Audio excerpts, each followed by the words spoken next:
Hello everyone. So आज आपण बघणार आहे कोल्हापुरी कांदा लसूण मसाला कसा बनवायचा. हा मसाला 1 किलोच्या प्रमाणात मी बनवलेला आहे. या व्हिडिओच्या एंडिंगला मी एक टिप सांगितलेली आहे मसाला जास्त दिवस कसा टिकवायचा. सो इथे सुरुवात झालेली आहे मिरच्या खरेदीपासून. त्यानंतर मसाला खरेदी केला आणि बाकीच्या ज्या छोट्या मोठ्या गोष्टी लागतात त्या खरेदी केल्या. त्यानंतर मिरच्या सोलून त्याला 1 दिवस उन्हात कडक वाळवलं. सो इथं चटणी करायला मी आज सुरुवात केलेली आहे. सकाळी उठून थोडीशी पूर्वतयारी केली, म्हणजे जसं की कांदा कापला, खोबरं वगैरे हे करून घेतलं, परत लसूण सोलून घेतलं. सो मी तुम्हाला सांगते की म्हणजे इन्ग्रेडियंट्स कोणते कोणते आहेत. सो दाखवते त्यामध्ये. सो इथे मी या 3 प्रकारच्या मिरच्या घेतलेल्या आहेत. सो ही आहे शंकेश्वरी. ही मी 3 पावशेर घेतलेली आहे. 3 पावशेर म्हणजे 750 ग्रॅम. ही आहे बेडगी मिरची. ही मी फक्त पाव किलो घेतलेली आहे. आणि ही आहे काश्मीरी मिरची. ही पण पाव किलो घेतलेली आहे. सो ह्याचं प्रमाण आहे काश्मीरी पाव किलो, बेडगी पाव किलो आणि शंकेश्वरी 3 पावशेर. सो असं हे मी 1 दिवस उन्हात वाळवली आहे आणि ह्याची अशी देठं काढून म्हणजे टाकलेली आहेत. पण पूर्ण नाही टाकलेलं आहे, जस्ट वरचा जो भाग असतो तो कट केलेला आहे. आणि अशा टाईपमध्ये मिरची वाळवून आता मी हे सगळं पॅक करून घेऊन जाणार डंकात. इथं धने पाव किलो घेतलंय. इथं सुकं खोबरं आहे ते सुद्धा पाव किलो घेतलंय. जिरं आहे प्लेन, मी 100 ग्रॅम घेतलंय. तीळ आहेत ते सुद्धा 100 ग्रॅम घेतले. आणि मोहरी 50 ग्रॅम, खसखस 50 ग्रॅम, शहाजिरे 20 ग्रॅम, दालचिनी 20 ग्रॅम, चक्रीफूल 20 ग्रॅम, लवंग 20 ग्रॅम, त्रिफळा 10 ग्रॅम, छोटी वेलची 20 ग्रॅम, मोठी वेलची 20 ग्रॅम. ह्या दोन्ही छोट्या आणि मोठ्या वेलची आहेत. त्यानंतर इथं मेथीचे दाणे घेतलेत 20 ग्रॅम, काळी मिरी घेतली आहे 20 ग्रॅम, नाकेश्वर घेतलंय 10 ग्रॅम, इथं जावेत्री घेतली आहे 10 ग्रॅम, रामपत्री 10 ग्रॅम, तमालपत्री 10 ग्रॅम आणि दगडफूल 10 ग्रॅम घेतलेलं आहे. आणि हळकुंड 25 ग्रॅम घेतलंय. आणि हा हिंगाचा डब्बा आहे हा. ह्याच्यामध्ये खडे आहेत हिंगाचे, ते मी 10 ग्रॅम घेतले. आणि एक जायफळ घेतलंय. त्यानंतर इथे हा कांदा आहे, अर्धा किलो घेतलाय, कापून पातळ करून घेतलेला आहे. आणि त्यानंतर इथं मीठ आहे, हे अर्धा किलो खडा मीठ आहे. त्यानंतर इथे पाव किलो शेंगदाण्याचं तेल आहे आणि पाव किलो लसूण आहे, जे मी ऑलरेडी सोलून ठेवले. सो इथं मी कढई ठेवली आहे आणि हे जे तेल आहे ना, जे मी पाव किलो काढलेलं आहे तेच मी वापरणार आहे मसाले भाजण्यासाठी. सो तो तेलाचा जो डब्बा आहे ना, तो मी इथे ठेवते. सो मी 2 चमचे तेल घेणार आहे ह्याच्यामध्ये.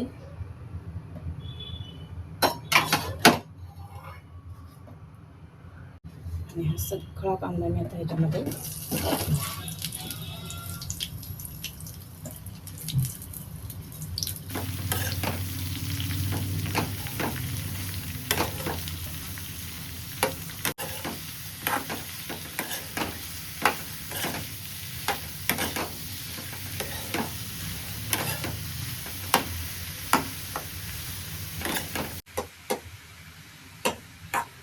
कांदा असं आपल्याला भाजून घ्यायचं आहे, प्रॉपर त्याला ब्राऊन करून घ्यायचं एकदम. नंतर आपण जे अर्धा किलो खडा मीठ घेतलेलं आहे ना, त्यातलंच थोडंसं मीठ मी ह्याच्यात टाकणार आहे कांदा शिजताना, म्हणजे कांदा थोडासा लवकर सॉफ्ट होऊन लवकर शिजेल. बघा आता सुरू झालेला आहे कांदा गोल्डन व्हायला, दिसत असेल तुम्हाला. तर अशा पद्धतीनं कांदा आपल्याला पूर्ण ब्राऊन करून घ्यायचे, कांदा भाजून घ्यायचे. ही होती पहिली स्टेप. सो ही पहिली स्टेप होती ज्याच्यात आपण कांदा पूर्णपणे भाजून घेतलेला आहे. आता 1 बाय 1 आपण मसाले सगळे भाजून घ्यायचे आहेत कढईमध्ये. सो मी तुम्हाला दाखवते कोणत्या सिक्वेन्समध्ये मसाले भाजायचे आहेत. सो आपण मसाले भाजून घेऊया आता. सो इथे मी एक दुसरी कढई ठेवलेली आहे दुसऱ्या गॅसवरती, जो गॅस मंद पेटतोय, म्हणजे थोडासा स्लो पेटतोय. त्याच्यावरती आपण बाकीचे खडे मसाले सगळे भाजून घ्यायचे आहेत. सो इथे ही कढई गरम झाली की मी ह्याच्यामध्ये 2 चमचे तेल टाकणार, म्हणजे अगदीच टीस्पून आपलं. त्यानंतर हळूहळू एक एक आपल्याला खडे मसाले भाजून घ्यायचे.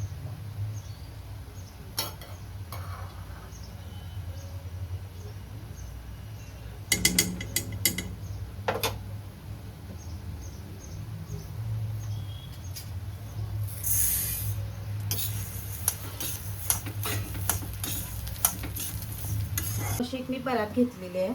जसं की मी हे असे मसाले हळूहळू भाजून एक एक करून ह्याच्यामध्ये टाकणार व्यवस्थित. मग ते थोड्या वेळानं गार होते.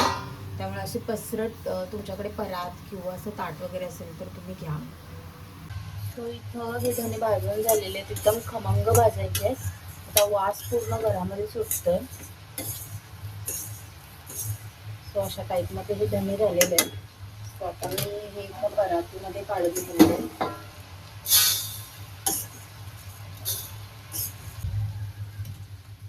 यामध्ये एकदम आता थोडंसं म्हणजे अर्धा चमचा तेल टाकून मी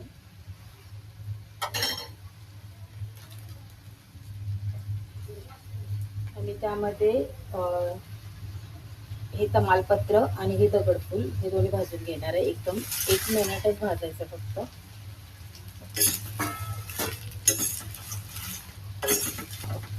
कधी पण आपल्याला काढून घ्यायचं पराठे. त्यानंतर पुन्हा 1 चमचा तेल घेणार आहे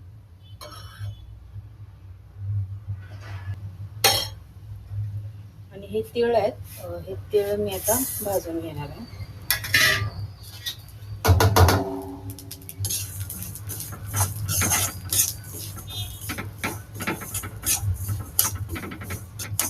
इथे तीळ मी एक मिनिट आधी तीळ भाजलेले आहेत. स्वतः हे थोडेसे उडायला लागले, थोडेसे ते फुलतात, थोडेसे उडतात.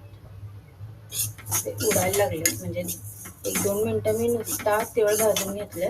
आणि आता त्याच्यामध्ये मी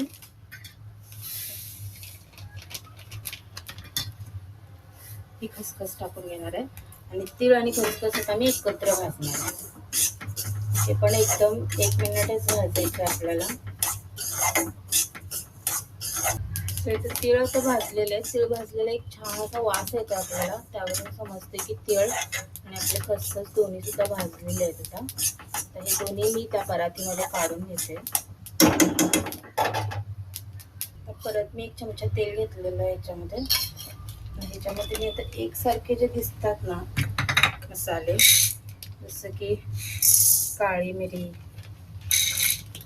त्रिफळा, लवंग, नाकेश्वर, हे सगळं मी भाजून घेणार आहे. हे सगळे एकसारखे दिसतात म्हणून मी एकत्र भाजून घेतलेलं आहे. सगळ्याची क्वांटिटी सगळ्याची 10 ग्रॅम आहे. त्या सगळ्या गोष्टी सुद्धा भाजून झालेल्या, त्याचा एक खमंग वास येतो. त्यावरून आपल्याला समजते की भाजून झाले. मी एका ताटात काढून घेते. आता मी परत ह्याच्यामध्ये 1 चमचा तेल घालणार आहे आणि तेल गरम झालं की आपल्याला ह्याच्यामध्ये मोहरी टाकायची आहे. मोहरी आपल्याला एकदम अर्धा मिनिटच करायची आहे. त्यानंतर जिरे आणि शहाजिरे पण आपण त्यात ॲड करणार आहे त्याच्यातच. सो मोहरी आपण नेहमी जनरली जशी बनवतो ना, म्हणजे जशी तडतडते ना फोडणीमध्ये, तशाच टाईपमध्ये आपल्याला इथं करून घ्यायची आहे, तडतडूपर्यंत मोहरी. तर मोहरी तडतडायला लागली, तुम्हाला आवाज आला असेल. मोहरी तडतडून झाली की त्यामध्ये आपण जिरे आणि शहाजिरे घालायचे. सो इथं मी जिरं घातलेलं आहे त्याच्यामध्येच. मोहरी सोबत जिरं भाजून घ्यायचंय आणि शहाजिरे सुद्धा घातलेलं आहे. ते जिरं आणि मोहरी, शहाजिरे तिन्ही गोष्टी भाजून झालेल्या आहेत. त्याचा खमंग वास येतोय.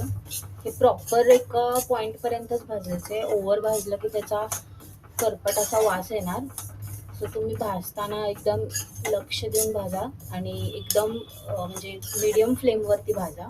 लो टू मीडियम, हाय फ्लेमवर कुठलेच मसाले भाजायचे नाही आहेत. सो इथं मस्त असा वास सुटलेला आहे जिऱ्यांचा भाजलेला. सो मी आता ही कढईमध्ये काढून घेणार आहे. सो ह्याच्यामध्ये मी चक्री फूल आणि मसाला वेलची घेतलेली आहे. मीडियम फ्लेमवरती भाजायची आहे, 1 मिनिट लागेल. सो हे दोन्ही असं भाजून घ्यायचं आहे आपल्याला. सो इथं हे चक्री फूल आणि मसाला वेलची भाजून झाले आणि काढून घेतले. परत 2 चमचे मी तेल 1 चमचा मी तेल घातलेलं आहे. त्याच्यामध्ये मी छोटी वेलची भाजून घेणार आहे.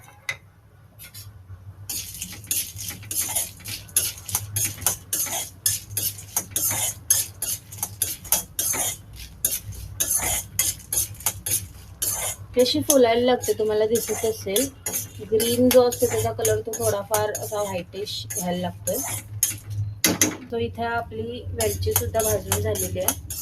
जास्त भाजायची नाहीये, करपच करायची नाही त्याला. काढून घ्यायचे.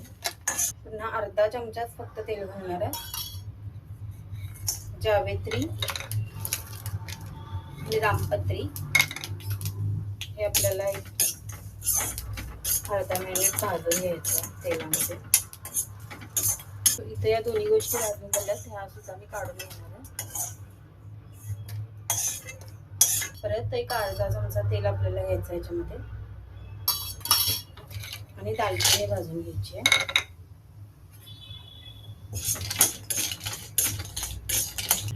ही दालचिनी सुद्धा भाजून झालेली आहे. 1 मिनिट मी भाजून घेतलेली आहे. आता ही दालचिनी पण काढून घेणार आणि मी परत ह्याच्यामध्ये तेल घातलेलं नाहीये. मेथी दाणे भाजून घेणार आहे मी. विदाउट तेलाचेच भाजून घेते. एकदम 1 मिनिटच भाजायचं. परत 1 चमचा तेल घातलेलं आहे. ह्यामध्ये हिंगाचे खडे तळून घेणार आहे मी.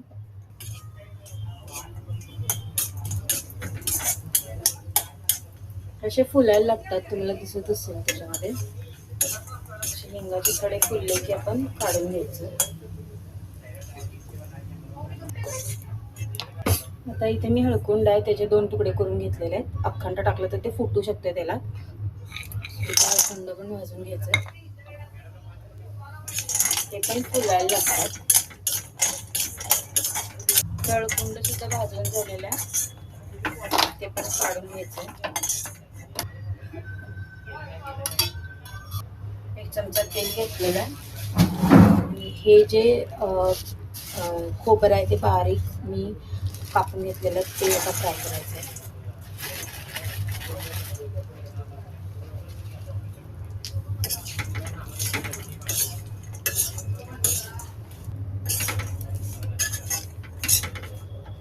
सो इथे खोबरं भाजून झालेलं आहे माझं. इथंपर्यंतच खोबरं भाजायचं आहे, जास्त डार्क नाही करायचं, नाही तर मग चटणीचा कलर पण चेंज होतोय आणि फ्लेवर पण असा करपट लागणार. सो इथे झालेलं आहे हे खोबरं भाजून आणि मी हे आता काढून घेणार एका प्लेटमध्ये. त्यानंतर त्याच कढईमध्ये मी जे हे उरलेलं आपले तेल आहे, 1/2 किलो शेंगदाणा तेल घेतलेलं, त्याच्यामध्ये मी सगळे मसाले भाजून उरलेलं जे तेल आहे ते आता मी हे गरम करून घेणार आहे कढईमध्ये. पूर्ण आपल्याला हे बॉईल करायचं आहे तेल. बॉईल केल्यानंतर मग आपल्याला थंड करायचं आहे.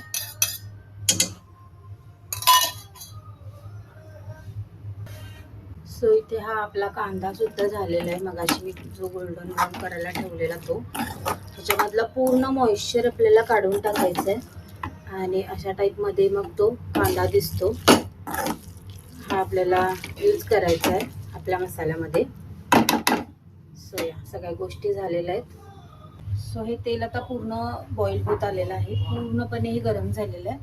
आता ह्याला बंद करायचं आहे गॅसला आणि हे पूर्णपणे थंड करायचं आहे.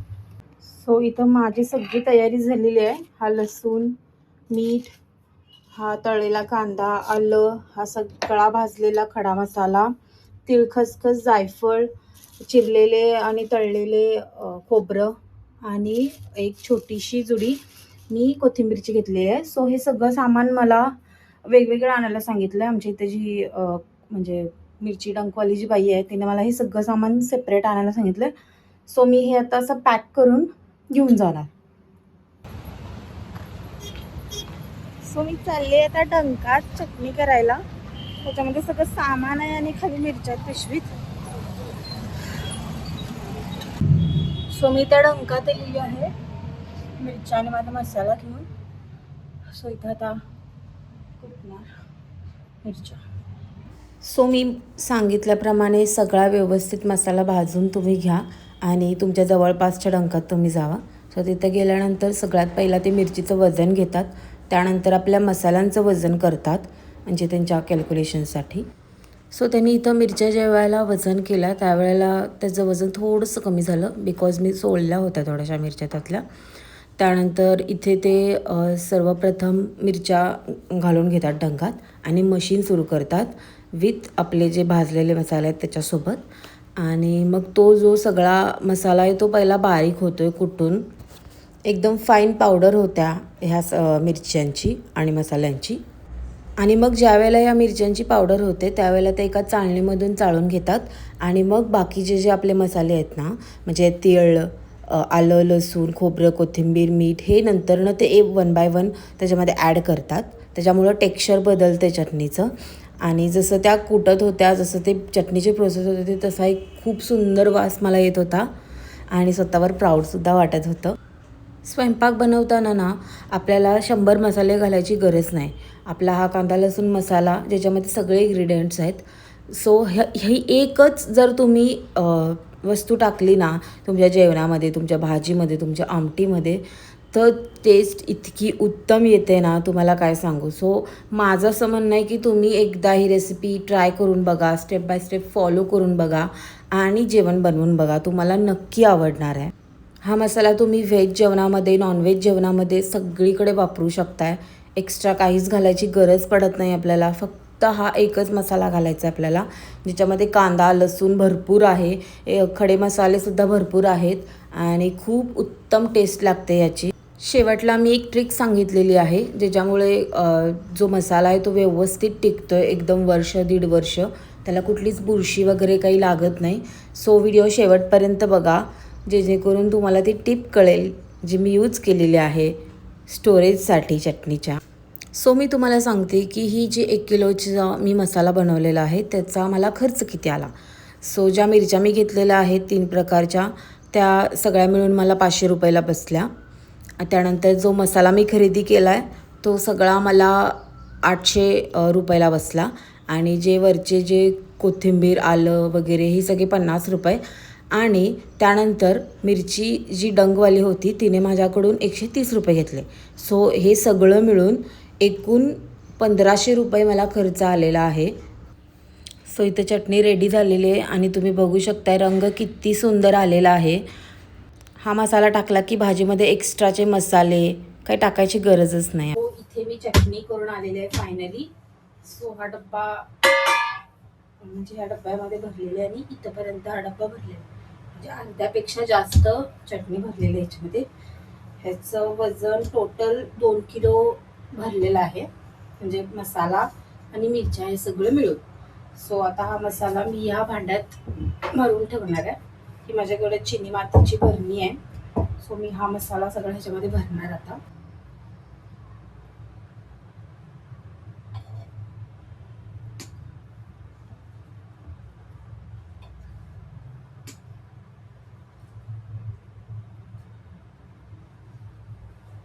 सो हे मी हिंगाचे खडे घेतलेले आहेत जे मी ह्याच्यामध्ये मध्ये टाकणार चटणी भरायच्या वेळेला. ज्याच्यामुळे काय होईल की चटणी पटकन खराब होणार नाही म्हणजे त्याला बुरशी वगैरे काही लागणार नाही. सो हे मी त्याच्यामध्ये मध्ये टाकणार आहे.